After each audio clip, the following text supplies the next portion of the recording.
go into the apartment yourself all 3 times? Yes, it was my desperate desire to find my daughter.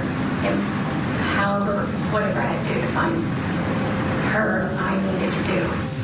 In late 2022, Katrina Pace was so desperate to find her missing daughter Jasmine that she tracked her location to an apartment in Chattanooga belonging to a man Jasmine was getting to know, and she broke in 3 times, taking items from inside. Local affiliate WTVC captured her testimony at a pretrial hearing.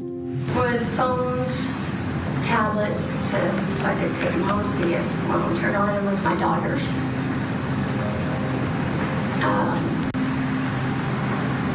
Took his notebooks to see if maybe he wrote a note. Anything that I thought could be to help someone find her. Also found in that apartment, Jasmine's IDs and a knife, but Jasmine was not there. It came to our attention through the course of the investigation that a suspect was identified, Mr. Jason Chen. There was evidence located at Mr. Chen's apartment that led the Chattanooga Police Department to identify him as a legitimate suspect. Eventually, Jasmine would be found inside a suitcase along a riverbank. She was wrapped in 3 large trash bags, her ankles handcuffed to her right wrist and arm. She had been stabbed 60 times. The last known location that we have for Jasmine would be at Jason Chen's apartment. Jason Chen was located at his home in Williamson County last night. He currently is in custody, and charges have been taken out for criminal homicide in the county of Hamilton. The state of Tennessee is pursuing first-degree murder charges based on the evidence that we have at this time. Chen, who is now 24, pleaded not guilty and has been held on a $5 million bond, one of the highest ever in Hamilton County, Tennessee. This is a huge trial locally. Folks have been talking about it because it started with the search for this mom, for this young woman, and then she's found in the suitcase, and a horrific scene. And now the trial has begun right here on Court TV. And on day 1, Jasmine's mother takes the stand, talking about what she did. What I think most mothers would do. Your child is missing, you think you know where she is? I'm going to break into that apartment. That's what she did. Take a look. And then what did you proceed to do in the building? We knocked on every door. We were also trying to follow the coordinates with our phone to guide us to the coordinates that was sent to me. What were you asking people when you knocked on their door? If they had seen my daughter, showed them pictures. And did something cause you to arrive at apartment 210? Yes, neighbor said that he heard a woman scream. Within several minutes of the pin drop that I had received from my daughter. Was he from that direction? And Jason's apartment door was the only one that someone didn't answer. So the person told you that the scream had come from a certain apartment. Was that apartment 210? It was. And did you and your family knock on that door? We did. No one answered it. Okay. Explain to the jury what you and your family members then proceeded to do. I got a credit card from my wallet out of my car, and we broke into the apartment. I knew something. It was too close to when my daughter sent me a pin of her coordinates. The coordinates were almost exact. Was anybody there? No. What did you start doing when you got into the apartment? We opened up the door and let's see. Cleaning some supplies and a notebook. I opened the notebook, seeing that it was Jason Chen's apartment. I opened up, How did the notebook let you know that it was Jason's it apartment? had his name on it. Okay. Opened up desk drawers, found my daughter's ID and credit cards that I had seen on the counter. A little travel bag of hers. So you located some of Jasmine's belongings. I did. Katrina, did you have any idea what had happened to your daughter? No. Did you have any desire to pin it on to Jason Chen at that point? I was still looking for my daughter. Did you ever bring anything into the apartment and leave it there? No. That's a mother looking for her child. That's what that is.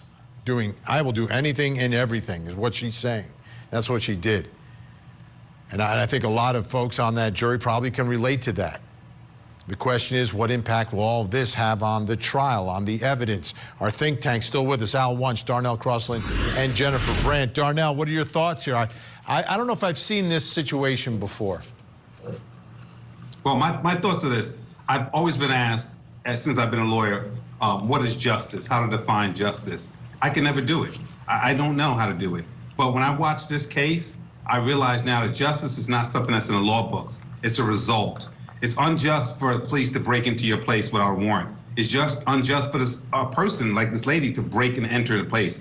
But when she knew that her daughter was in jeopardy, she knew something was wrong. She stopped at nothing. She broke, she entered time after time, and she found the evidence that she needed. And now we have an arrest of this alleged killer, a certified maggot. So I think this is justice, not what the law book says, but when the results are like this. And now she has the evidence. Hopefully we can prosecute this guy. Yeah, and Jennifer, I think at that moment, she is trying to just find her daughter. She's not presuming that her daughter's dead. She's not presuming that this is going to be some murder case or murder investigation. She's trying to find Jasmine. Absolutely. She did what any other parent would do. I mean, you go to any lengths to find your child, to make sure your child is safe. In this case, unfortunately, she wasn't. Her child was not safe. And the fact that her daughter had dropped the pin showing her location, I mean, she had some clue as to where her daughter was. This wasn't just a random, breaking into this apartment. She knew something was up, that her daughter, this was not normal behavior for her daughter to send her a pin, and that something was definitely wrong. And she acted on her motherly instincts like anybody would do. Yeah. Also dangerous, right? You're going into the scene, what prosecutors say, the scene of a crime, the home of a killer, according to prosecutors. Al, you can understand all this. Does this have any potential negative impact on the prosecution case here? Well, I mean, they were trying to shield from that by saying you didn't bring anything in with you, you didn't do this, you didn't do that. I mean, really where the problem comes is contamination of the scene, contamination of the room, and potential contamination of the evidence. She's not someone who knows how to gather evidence and things along those lines. And you don't know if she has a vendetta against this guy or not. I mean, I don't believe so, but you do have to clear that so that the jury's not thinking that, she's coming in as a bounty hunter for the sole purposes of trying to find this individual or get information about her daughter and from this individual that she suspects. So, I think that they cleared that, and I didn't see the defense getting too anxious about it. I mean, they're not denying that he was involved with this situation. What they're denying is whether or not it's first degree, whether or not it was premeditated. So, I mean, the defense is basically has given up on anything attacking the mother, which I think is a smart move on their part, and is going solely on, look, it was a heated argument between these two, and this is what happened. So, smart move on the defense. Yeah, Darnell, I agree. That's smart. You don't go after this mom. She's been through so much already. You don't make her out to be the villain. You know, the knee-jerk reaction might be to try to point the, no, that's not where they're going here. And I think it's a smart move because it's the right thing to do because she is the victim. I hate to say it, but I agree with Al's argument. It seemed like he went to one class in law school. I don't know about the others, you know, there's contamination of evidence when you enter these scenes. So, but again, as Jennifer said, a mother's going to go to the distance to prove or find her daughter. So I think they can overcome that contamination argument. That's a technical argument. It doesn't really move juries that much unless there's some real reason why this mother would want to frame this guy, and I don't see any of that here. All right, when we come back, we're going to dive into the defense case. What are they saying? Wait till you see and hear the shocking beginning of the defense opening statement.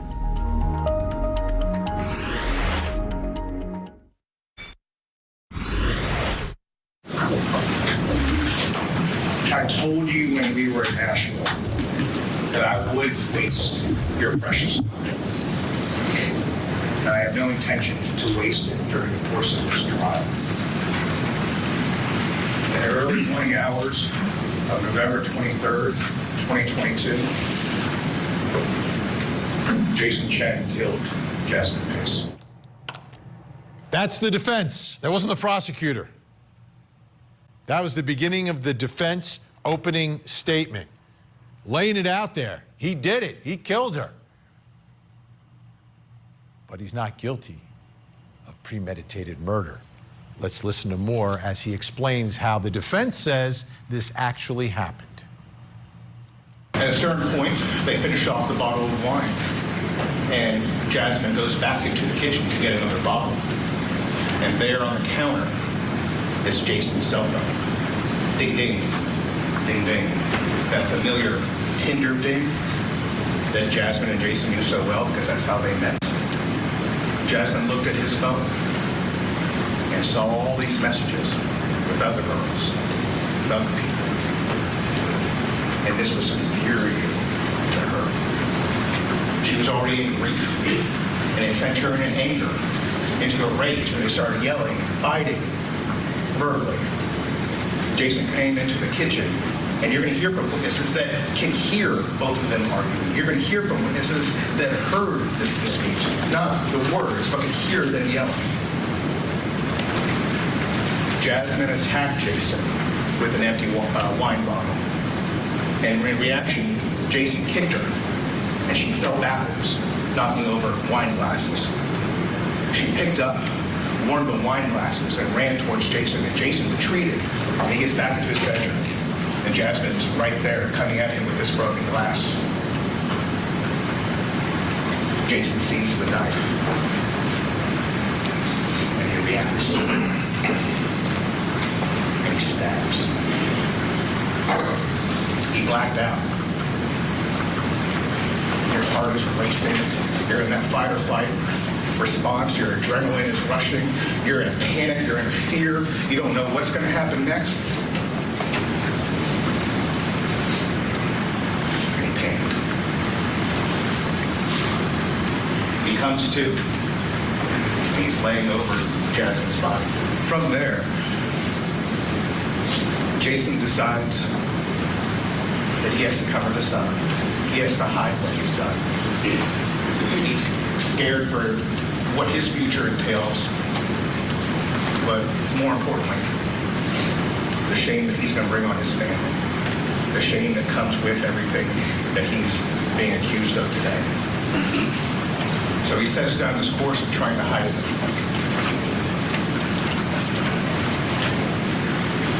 He places Jasmine in trash bags, puts the handcuffs on her after she is dead, so that way she can fit into the trash bags. Jason Chen is guilty, but he's not guilty of the crime that he's charged with. Jason Chen should be found guilty of the crime he did, not the crime he did. Thank you. Wow. There's a lot there. Started off as self-defense, Jennifer. Then he snapped and blacked out, kind of like Jodi Arias, and then panics. Doesn't remember the 60 stab wounds, and he cuffed her afterwards so she could fit in the suitcase, and then he cleaned everything up. What are your thoughts, Jennifer? This is, you know, I'm not blaming the lawyer. I mean, this is probably what his client told him. Yeah, I mean, it sort of made sense up until the point of the wine bottle, and then after that, he stabs her. He stabs her 60 times, but he blacked out. So when did he black out? After he stabbed her 60 times, or while he was I think blacking during out, it. I think that was after the snap, because first he's in self-defense mode. He sees the knife. Right. Then he snaps and blacks out. The rest, I can't tell you what happens after that. Yeah, and kept stabbing her, and then he decided, okay, it was self-defense, but now I'm going to put her in a suitcase and handcuff her and put trash bags and make the situation all the more gruesome and all the worse, you know, than just the self-defense, saying like, wow, this happened, and, you know, and somehow she got into the suitcase after that. It just doesn't, Vinny, it does not make any sense. And it's just, it's a horrific crime, and, you know, the family has to sit there and listen to this. It's just, it's awful. Right. I don't blame the lawyer either, but it's just a horrible situation. And it didn't seem like it was self-defense in any way, shape, or form. Yeah, going after the victim, Al. I guess you have to. Well, he is and he isn't. I mean, he's basically standing up and saying this is voluntary manslaughter. And he does describe what this guy did. He says, oh, he does. No, but Al, he blames her for starting the fight and then says she's the one who escalated it and was coming at him with the broken shards of the wine glass. But he's not using self-defense, which to me is where he kind of draws the line on the victim situation. I'm not saying, look, the guy had nothing to play with, okay? I mean, he was walking into this courtroom, and, you know, when you start off your opening argument, like, listen, I'm not here to waste your time, ladies and gentlemen. You know that there's going to be some sort of a 1-2 punch coming right after that, and he did deliver that. And it does take some of the wind out of the sails of the state's case. It's a smart move. I mean, it's a smart move. I've seen it happen before. And what he's trying to do is save him from getting a first-degree murder, conviction, where at least if he gets the manslaughter, he'll get out of prison in a certain period of time. But, I mean, you know, look, is he blaming the victim? I think he backtracks off that and basically just says he snapped. And it's involuntary. I mean, it's voluntary manslaughter. But he's not even saying involuntary. So I think he's done the right thing on that. All right, let me ask you this, Darnell. Is there any problem that prosecutors will have? Because now they're down to, they've got to prove this was intentional. They've got to prove this was premeditated. Is there a problem with the premeditation burden that prosecutors have here? Well, first of all, when I'm 80 years old and if I happen to be broke and I just really can't do it anymore, I want this case. I want my client to tell me to go tell the jury that I'm guilty, and just, so I don't have to do anything, no heavy lifting.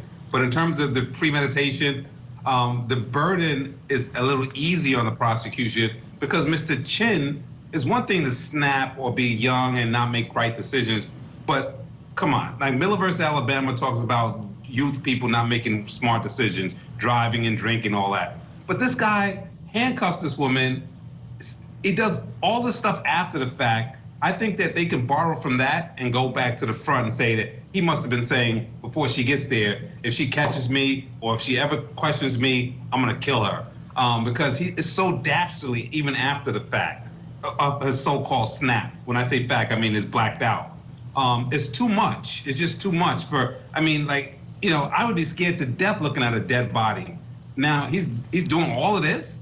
I mean, this guy must have been just born to be a killer, or he was thinking about this. So I'd borrow from the post behavior. Yeah, why did he have the handcuffs there, by the way? Right. I mean, I'm wondering. So, Jennifer, I'm presuming that he's going to have to testify, even though this isn't a straight self-defense. I mean, all that evidence that we just heard, has to come from somewhere, and it can only come from one place, from his mouth. There's not going to be any sort of forensic evidence to support this theory. Right. I mean, maybe so, Vinny, but I don't think anything that'll come out of his mouth is going to be believed by anybody, especially when the victim, you don't have anybody else to counter what he's saying. She's gone. So clearly there's no one to counter. He can make up whatever story he wants to create. I think we have here what happened and the aftermath of what happened, and no one can deny that that was gruesome, and there's no one else to blame. His own lawyer said he did it. So now it's just a question of, did he think about it? Did he know what he was doing? Did he do it intentionally? Or, was it some kind of argument? And that just doesn't seem plausible given the intensity and the horror that was associated with it, the amount of stab wounds, the suitcase, the handcuffs, all of that. I think the handcuffs doesn't make any sense. I think the handcuffs are really crucial here. I don't think the jury's going to believe that they were put on afterwards. That in and of itself seems ridiculous. That's the premeditation. Now Wunsch, Darnell Cross, and Jennifer Brandt, thank you all so much. When we come back, I will reveal something else you need to know tonight, plus coming up next hour. Missing mother of 5, Crystal Rogers, is presumed dead, and Brooks Houck, the father of her youngest, is getting ready for trial as the search for Crystal continues. Tonight, we take a look at some of the controversy surrounding the Houck family as we investigate this tragic case. Join Court TV's Vinny Politan with the latest and breaking true crime stories. Now, let's look at the other side of all of that. Vinny Politan Investigates, coming up next, only on Court TV. This week on Opening Statements. Did a bad breakup lead to murder? We'll bring you the latest before court begins each day in the case against Victor Rivera. Opening Statements with Julie Grant. Weekday mornings at 8, 7 Central on Court TV.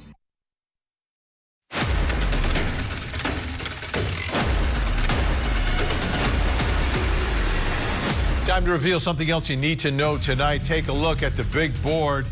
Fake firefighter busted. This is a disgrace. This man arrested along with another, dressed as a firefighter, looting out in Los Angeles. The sheriff posted this on Instagram. He's wearing a California Department of Forestry and Fire jacket, not a firefighter, an accused looter, and he was busted today. Disgraceful. All right, folks, we have a missing child who needs your help. Please take a close look at your screen. This is Savahanna, Raychelle, Guyton. Savahanna missing since December 30th from Wichita, Kansas, just 16 years old. If you see Savahanna, please pick up the phone. Make a difference. Make the call. 911, 1-800-THE-LOST, or you can call the Wichita Police Department in Kansas. That number's on your screen right now. Let's see if we can get her to a safe place tonight.